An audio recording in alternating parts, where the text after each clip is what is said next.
Bonjour tout le monde, j'espère que vous allez bien. Moi, j'ai décidé de faire cette petite vidéo pour deux choses. La première, j'aimerais savoir, vous, dans quel sens vous faites vos demi-points.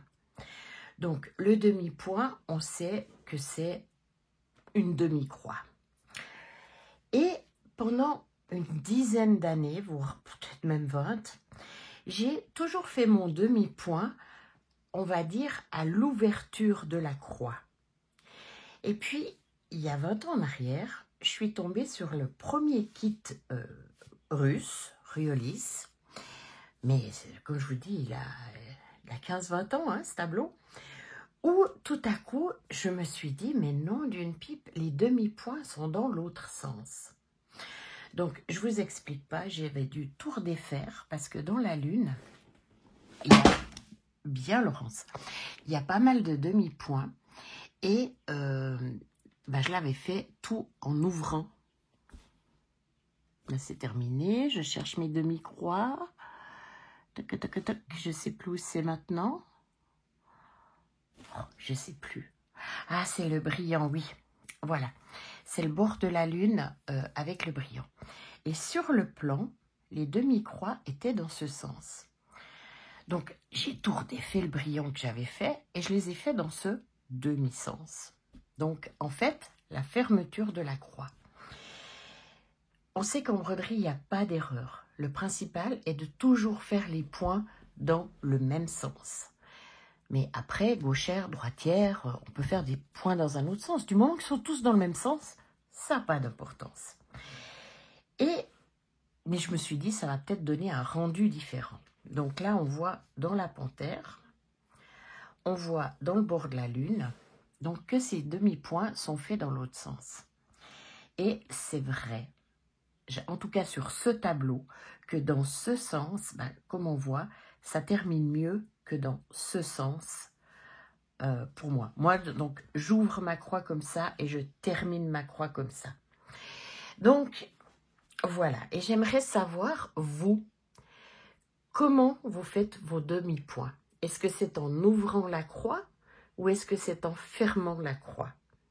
Et dites-moi plutôt pourquoi. Alors, c'est vrai que c'est plus logique. On voit que les croix sont fermées comme ça. Donc, le demi-point devrait être la croix fermée.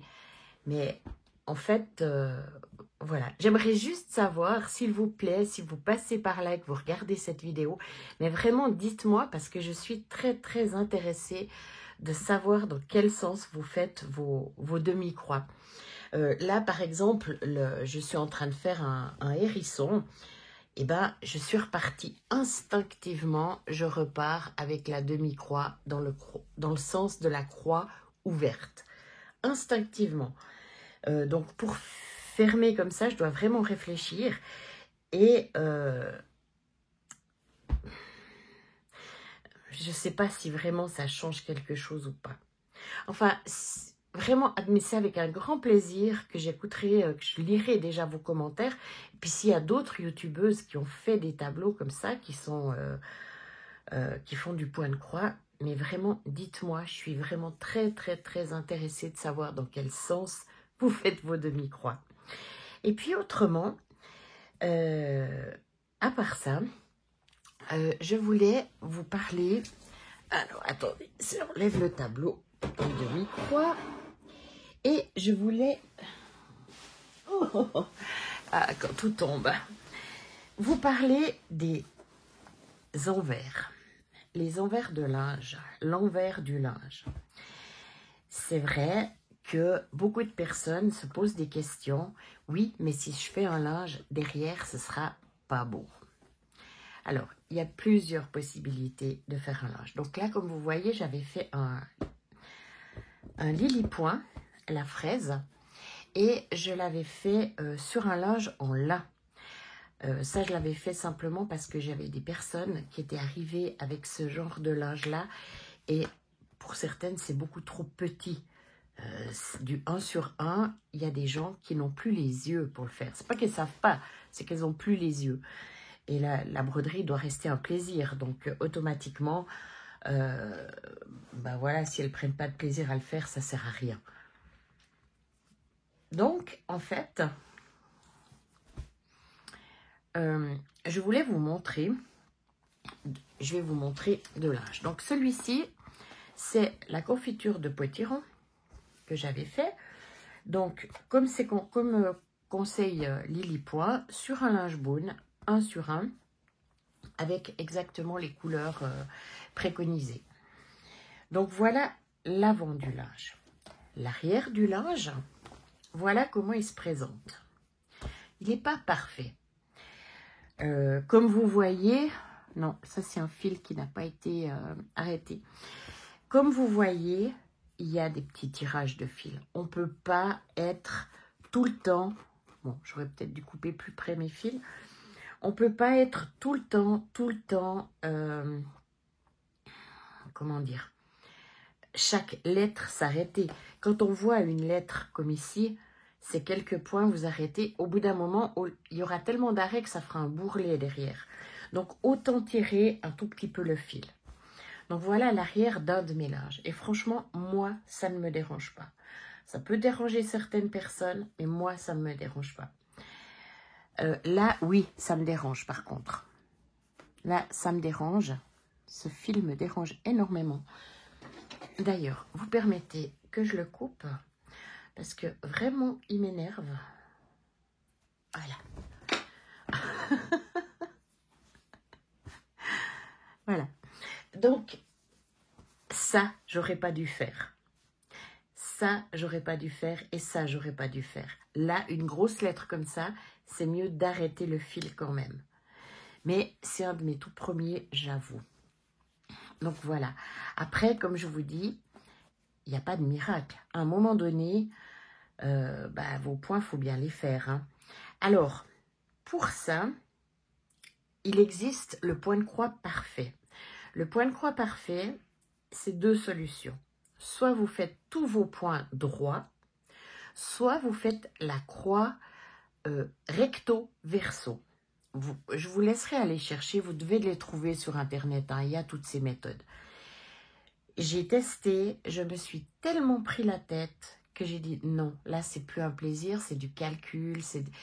Je pense qu'il m'a fallu un quart d'heure pour faire 10 points. Donc ça, j'ai dit non, c'est pas pour moi. Alors bien sûr, si vous faites un rideau, c'est magnifique, vous avez le dessin devant, derrière, etc.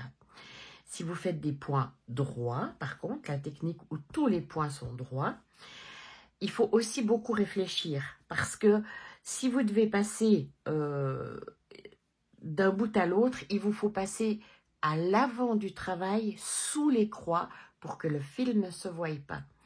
C'est aussi un terrible travail.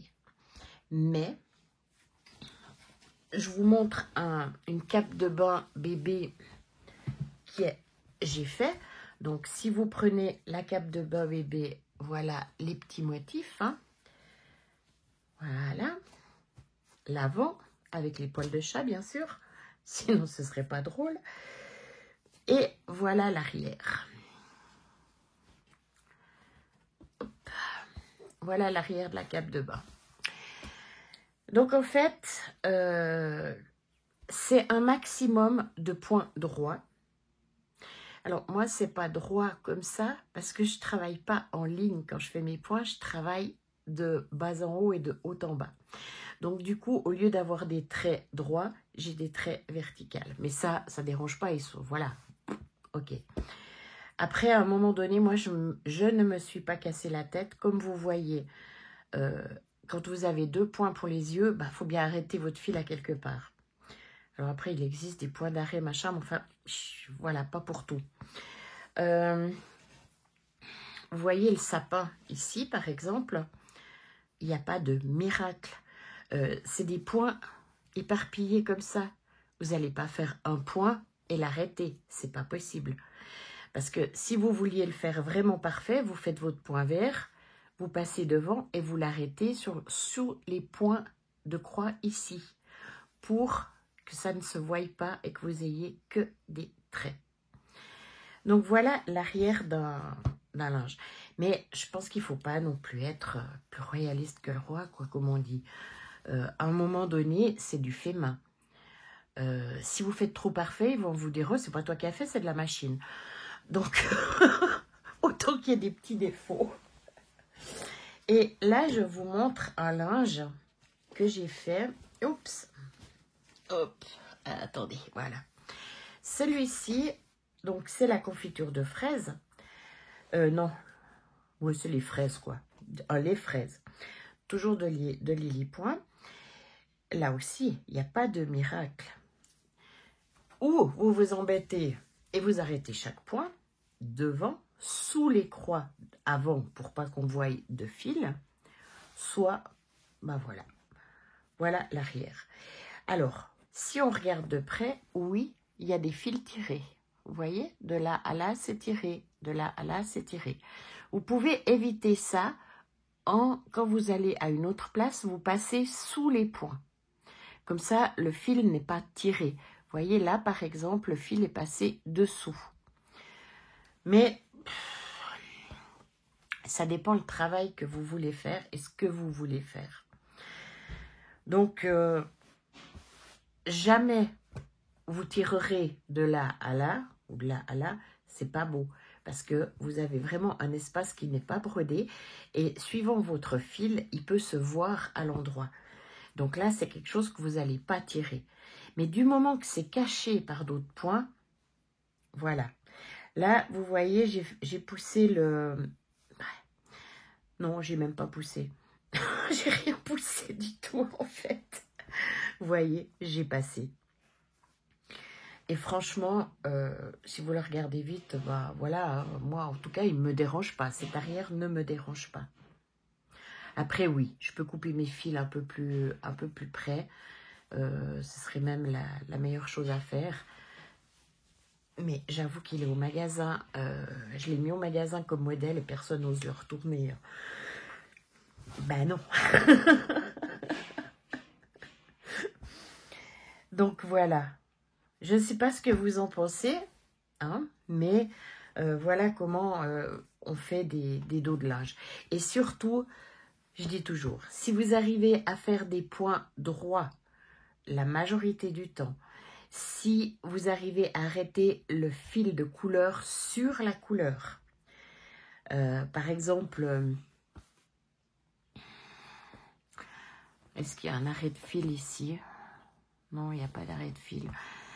En fait, ce qu'il ne faut pas, c'est aller arrêter un fil rouge en descendant là en bas. Là, c'est pas beau pour un linge ou un rideau. Mais, voilà. Et autrement, si ça ne vous convient pas, comme je vous dis, il existe le point de croix parfait que vous trouvez sur Internet. Est-ce sur YouTube ou est-ce sur Google? Je ne sais plus. Tapez les deux. Mais je vous avertis tout de suite, c'est un sacré casse-tête.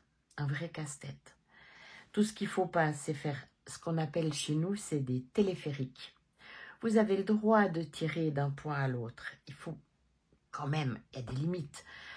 Si vous faites un tableau et que votre fil ne se voit pas à travers, est-ce que ça va déranger? Qui va oser enlever du cadre le tableau pour aller voir comment c'est fait derrière? Franchement, si c'est un linge, on évite. C'est mieux quand même. Mais après, ben, vous voyez, là, j'ai tiré quand même de là à là. Là, pour le U. Non, c'est quoi ça? C'est le T. Non, le IOT. Ce que je vais faire, par exemple, je vais descendre mon I. Enfin, je vais monter mon I. Je vais fermer ma croix en redescendant. Je vais monter en terminant la croix jusqu'ici. Et ensuite, je vais essayer de passer à la lettre ici. Pourquoi ici? Parce que c'est justement où il y a le moins de points. Je vais éviter d'aller là en bas où il y a plus de points. Mais ici, il y a 3 points, quoi. Et pareil ici, quand j'aurai fini le T, je m'arrange pour arriver à ce niveau-là, pour pouvoir passer à la lettre ici. Vous voyez comment? Et ici, pareil, soit je vais prendre là en haut, soit je vais prendre là en bas. Le mieux, c'est quand même là en haut. toujours où il y a le moins de points. Si vous terminez ici et que vous allez tirer votre fil jusqu'ici ou jusqu'ici, ça ne sera pas beau. Mais si vous terminez ici et que vous tirez votre fil jusqu'ici, ce n'est pas un problème. Il faut quand même garder un certain plaisir. Voilà quoi. Bref, c'était juste pour vous montrer ça. Et puis surtout, pour les demi-points, dites-moi. Mais dites-moi comment vous le faites. Pardon. Le quart de point, c'est une autre histoire. Hein. On sait que c'est une croix. C'est pas facile hein, de faire une croix comme ça. On sait que c'est une croix comme ça. Donc, il y a 4 branches. À nous de voir si, par exemple, c'est un rond bleu comme ça, de faire les 3 branches dans le bleu et la 4e dans le rouge qui serait en dessus, ou de faire une bleue, une rouge et il y a un fil de surlignage et du coup on n'est pas obligé de faire ces 2 diagonales là puisque le surlignage terminera la croix. Voilà, on adapte un petit peu sa façon de broder par rapport aussi à la toile, parce que ici si je devais faire un quart de point, non ici c'est pas possible, c'est trop petit. Ici si je devais faire un quart de point et qu'il y ait un surlignage, automatiquement le surlignage ferait la demi-croix là. Tandis que si c'était sur une Aïda 4.3, 11 CT, vous pouvez pas, ça ferait pas assez épais et vous devez terminer la croix et ensuite faire le surlignage. Comme je vous dis, la broderie, ça s'adapte toujours à la toile qu'on a et à la qualité du fil qu'on a. Je suis en train de penser un truc, vous voyez, ici, dans le vert. Ben voilà. J'ai pas arrêté, mais si on prend l'ensemble, est-ce que ça vous dérange? N'oubliez pas que le torchon, il va être comme ça quand même, et vous allez le mettre du bon côté. Donc, il faut vraiment aller pinailler pour aller voir derrière, ou être une brodeuse pour aller voir derrière. Parce que faites-moi confiance que les gens qui ne brodent pas n'ont pas le réflexe d'aller voir l'arrière d'une broderie. Voilà, bah écoutez, j'espère que ça aura aidé certaines qui ont un petit peu plus de mal ou qui n'ont encore jamais fait de torchon, puis qui n'osent pas se lancer à cause de l'arrière du torchon. Et puis osez-vous, lancez-vous. Je vous dis franchement, il n'y a pas de problème, c'est du fait main. N'oubliez jamais, c'est du fait main. Voilà. Alors, bonne soirée, à bientôt et bonne petite croix. Au revoir.